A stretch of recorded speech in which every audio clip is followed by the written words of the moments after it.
Hello everyone, as you all know, this is Niharika Tiwari. So guys, we are back with another video related to a series of business law, and in this part we are going to cover next topic. तो इससे पहले वाले parts अगर आपने नहीं देखे हैं तो प्लीज चैनल के प्लेलिस्ट में जाके उसे जरूर चेकआउट करेंगे। आज हम नेक्स्ट पार्ट के साथ मूव ऑन करने वाले हैं। टेलीग्राम इंस्टाग्राम में ज्वाइन कर सकते हैं। टेलीग्राम ग्रुप है commerce group SWNT। So without any further delay let's start this video. So now guys, in this part we are going to discuss this topic, that is Negotiable Instrument Act meaning and feature, right? So यही आपका last unit में topic रह गया है।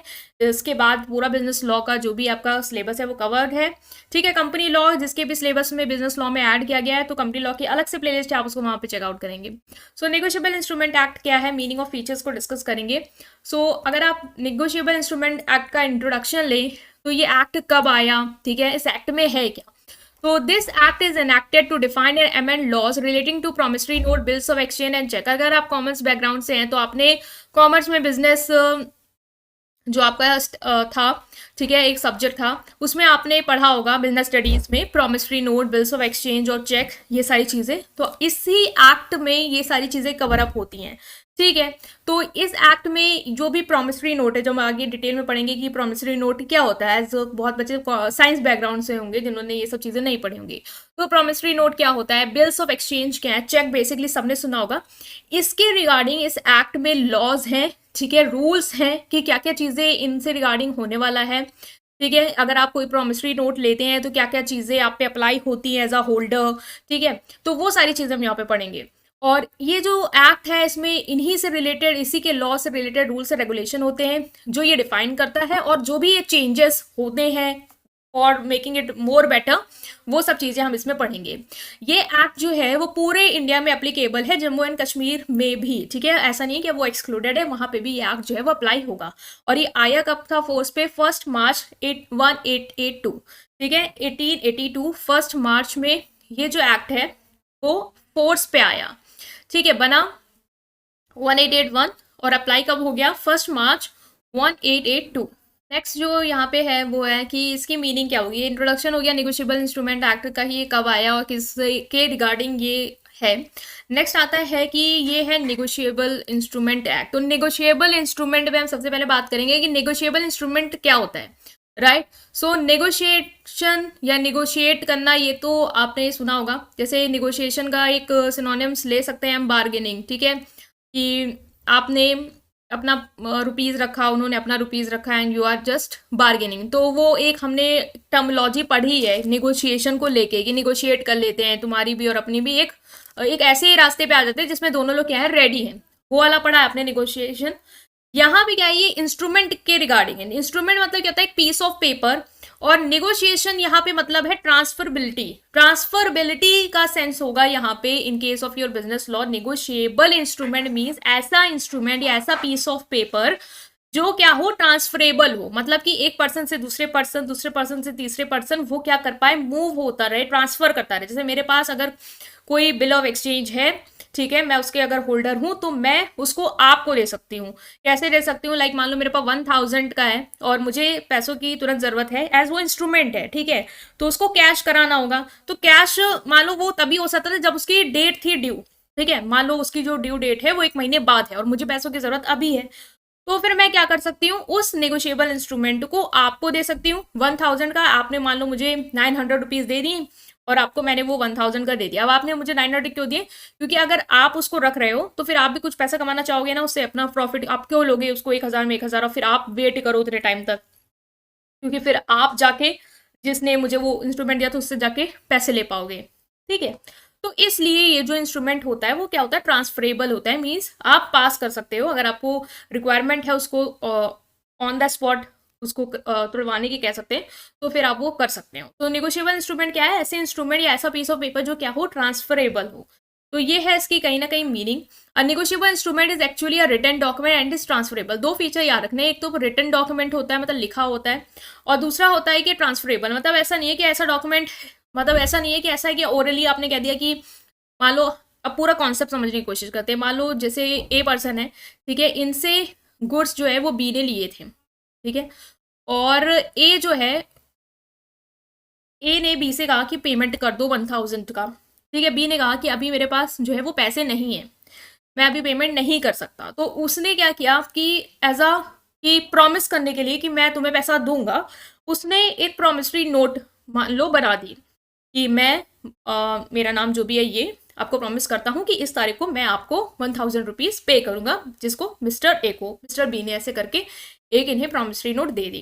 ठीक है, अब mister A जिनको प्रॉमिसरी नोट मिली है उनको 1 महीने बाद पैसे मिल सकते हैं उस इंस्ट्रूमेंट से। अब मान लो इनको आज की डेट में पैसों की जरूरत है, तो ये मिस्टर सी को वही जो प्रॉमिसरी नोट जो उन्हें बी से मिली थी वो उसको पास कर सकते हैं, मीन्स ट्रांसफर कर सकते हैं, और इनसे कहेंगे कि तुम आप जाके मिस्टर ए जब वो तारीख आएगी उनको वो इंस्ट्रूमेंट देके उनसे पैसे ले लेना। ठीक है, वो तुम्हें पैसा दे देंगे एज वो होल्डर तुम हो गए हो अब। ठीक है, तो ये पूरा कॉन्सेप्ट जैसे अप्लाई हुआ, तो अब जो इंस्ट्रूमेंट है वो किसके थ्रू जाएगा? अब होल्डर इन ड्यू कोर्स कौन बन गया है? वो बन गया मिस्टर सी। अब मिस्टर सी जब वो ड्यू डेट आएगी तो मिस्टर ए के पास जाएंगे और मिस्टर ए को as per the promissory note उन्हें वो पेमेंट करनी होगी। मान लो अगर वहां पे उन्होंने नेम मेंशन किया है जैसे, तो जो मिस्टर जिनको देंगे जैसे मिस्टर ए हैं वो पीछे लिख सकते हैं कि इनका मिस्टर सी है, इनको अब आपको पेमेंट करना है, अब वो होल्डर है। तो उस तरीके से फिर उनको पता रहेगा कि हाँ अब ये हैं तो इनको मुझे पेमेंट करनी है, वो करेंगे पेमेंट। तो इस तरीके से पूरा रिटन डॉक्यूमेंट होता है और ये ट्रांसफरेबल होता है। ये फीचर्स आपको याद रखने हैं। ये डॉक्यूमेंट स्पेसिफाई करता है कि कितनी पेमेंट करनी है और किस पर्सन को करनी है, या बियरर ऑफ द इंस्ट्रूमेंट। मतलब आप उस इंस्ट्रूमेंट पे बनाते हुए ये भी लिख सकते हो कि ये जो पेमेंट है वो मिस्टर ए को करनी है, या आप लिख सकते हो कि जो भी होल्डर होगा उसको करूंगा ये पेमेंट। मान लो मिस्टर ए है होल्डर, उस टाइम में उनके पास है तो उनको करूंगा, या उन्होंने अगर किसी को ट्रांसफर कर दी है बाद में तो फिर वो जो होल्डर होगा मैं उसको पेमेंट करूंगा। ठीक है, और एक स्पेसिफिक डेट पे करूंगा जो भी डेट आपने मेंशन की है तब। तो इंस्ट्रूमेंट बनवाने से के टाइम में आप लोग ये सब तय कर सकते हो कि आप मेरा ही नाम लिखो या फिर आप किसी bearer of the instrument mention कर सकते हो, या फिर मैं जब दूंगा तब मैं पीछे मेंशन कर दूंगा, और फिर उस तरीके से ये चीजें पास ऑन हो सकती हैं। Act does not define negotiable instrument, However, section 13 provide for 3 kind of negotiable instrument. ये जो एक्ट है वो ज्यादा नेगोशिएबल इंस्ट्रूमेंट्स कौन है उनको नहीं डिफाइन करता, लेकिन जो सेक्शन 13 है वो 3 तरीके के नेगोशिएबल इंस्ट्रूमेंट के बारे में बात करता है। पहला है प्रॉमिसरी नोट। हम इसके बारे में कॉन्सेप्ट डिटेल में पढ़ेंगे आगे आने वाले पार्ट्स में कि प्रॉमिसरी नोट क्या होता है, बिल्स ऑफ एक्सचेंज क्या है और चेक क्या है। ये 3 तरीके के नेगोशिएबल इंस्ट्रूमेंट है, मतलब ये ऐसे इंस्ट्रूमेंट है जो रिटर्न में होते हैं और ट्रांसफरेबल होते हैं। ठीक है, नेक्स्ट आता है कि फीचर्स क्या है नेगोशिएबल इंस्ट्रूमेंट के। पहला है ये राइटिंग में होना चाहिए, जो कि हमने डिस्कस भी किया है, शुड बी रिटन। ठीक है, रिटन फॉर्म में होना चाहिए, लिखा होना चाहिए कि नेगोशिएबल इंस्ट्रूमेंट किसके लिए बना है, कौन उसका होल्डर है, कितना अमाउंट पे करना है, किस डेट पे करना है, वो सारी चीजें रिटर्न में आपकी होनी चाहिए। Right, next is freely transferable. मतलब ऐसा नहीं कि कोई रोक है कि अगर आपने वो किसी और मतलब जिसके लिए जिसने आपसे पैसे लिए हैं उधार पे, आपने अगर उसने अगर आप पे ही बनाया है तो सिर्फ वो आप ही के तक रहेगा। अगर आपको पैसों की जरूरत है तो आप उस इंस्ट्रूमेंट को जाके दूसरे को दे सकते हैं, उसको ट्रांसफर कर सकते हैं, उससे पैसे ले सकते हैं, वो बन जाएगा होल्डर। फिर वो भी चाहे अगर उसको भी लंबा समय लग रहा है तो वो भी फर्दर ट्रांसफर कर सकता है। तो उस पर कोई रोक नहीं होगी कि अगर मैंने आपको दे दिया तो सिर्फ आप तक रहेगा, आपको जरूरत पड़ती भी है then too I don't care, आप उसको अपने पास ही रखो, वो नहीं होगा। तो ये कंडीशन नहीं अप्लाई होनी है यहाँ पे, फ्रीली ट्रांसफरेबल है ये। It should create a right of a person to receive money and corresponding liability of person to pay money। ये एक क्या करता है, राइट दो चीज क्रिएट करता है। एक तो राइट क्रिएट करता है उस पर्सन के पास कि वो उसको पैसे रिसीव करने हैं। ठीक है, जिसने क्रेडिट पे सामान दिया है और जिसके पास वो प्रोमिसरी नोट आई है या बिल ऑफ एक्सचेंज है या जो भी है चेक वगैरह, उसके पास ये राइट है कि उसको क्या करना है, पैसे रिसीव करने हैं। और दूसरा पर्सन जिसने वो बना के दी है उसके ऊपर ये एक लाइबिलिटी, एक जिम्मेदारी डालता है कि आपको पैसे पे करने हैं as you have written, and आपका साइन वगैरह जो भी है प्रॉपर है। Holder title free from defect, मतलब जिसके पास वो फर्दर गई, लाइक मान लो ए है, ए ने बी को प्रॉमिसरी नोट दी थी, अब बी ने ट्रांसफर कर दी सी को, सी ने ट्रांसफर कर दी डी को। ठीक है, मान लो जो सी थे उन्होंने बी से जो प्रॉमिसरी नोट ली थी वो धोखे से ली थी, ठीक है, चुरा ली और उनके पास वो आ गई। उसमें लिखा होता है कि बेयरर जो है होल्डर है उसको पेमेंट करनी है इस तारीख।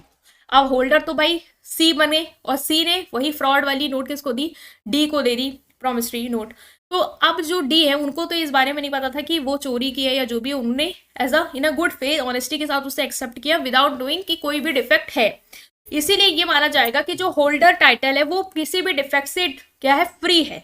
अब इस केस में अगर ये हो जाए कि बाद में ये क्लेम करे, ठीक है, कि मैं पेमेंट नहीं करूंगा बिकॉज सी ने तो वो धोखे से बी से लेकर डी को दी है, तो उसमें डी जो है वो उस चीज के लिए रिस्पॉन्सिबल नहीं है, उसका यहाँ पे कोई नुकसान इस वजह से नहीं होगा। ए जो है वो बिल्कुल लाइबल रहेगा डी को पेमेंट के लिए, क्योंकि डी का जो टाइटल है, मीन जो होल्डर का टाइटल है, वो हमेशा क्या रहेगा, डिफेक्ट से फ्री रहेगा, क्योंकि उसने गुड फेथ में उसे क्या किया है, एक्सेप्ट किया है। तो उसके वजह से डी को कोई भी कॉन्सिक्वेंसेस फेस नहीं करने पड़ेंगे, एज उसको इस बारे में कोई भी जानकारी नहीं थी। ठीक है, तो एक ये भी क्राइटेरिया लेके चलना है।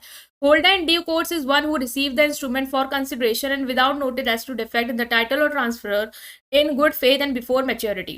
A holder in due course. Holder in due course कौन होता है? वो पर्सन जो इंस्ट्रूमेंट को रिसीव करता है। ठीक है, ए ने बी के नाम पे वो इंस्ट्रूमेंट दिया है, तो बी ने उसको क्या किया है, रिसीव किया है कि बी को पैसे जो है वो मिलेंगे ए के थ्रू फर्दर डेट में जो भी मेंशन है। तो वो क्यों उसने इंस्ट्रूमेंट रिसीव किया है? फॉर कंसिडरेशन, किसी कंसिडरेशन के लिए, किसी पर मतलब कोई एक्सचेंज के लिए, कोई पर्पस लिए उसने गुड्स जो है वो उसको क्रेडिट पे दिए हैं। ठीक है, इसलिए उसने वो इंस्ट्रूमेंट उसको दिया है। ठीक है, तो हमेशा ऐसा नहीं है कि बेवजह इंस्ट्रूमेंट जो है वो होल्डर के पास आएगा, किसी के किसी पर्पस के लिए आया होगा। या फिर अगर बी जिसको वो इंस्ट्रूमेंट मिला है, ठीक है, जिसको पैसे रिसीव करने हैं, ठीक है, वो अगर ट्रांसफर भी करता है फर्दर वाले को, तो वो भी उसने भी उससे क्यों लिया होगा, क्योंकि उसको कोई फायदा हो रहा होगा।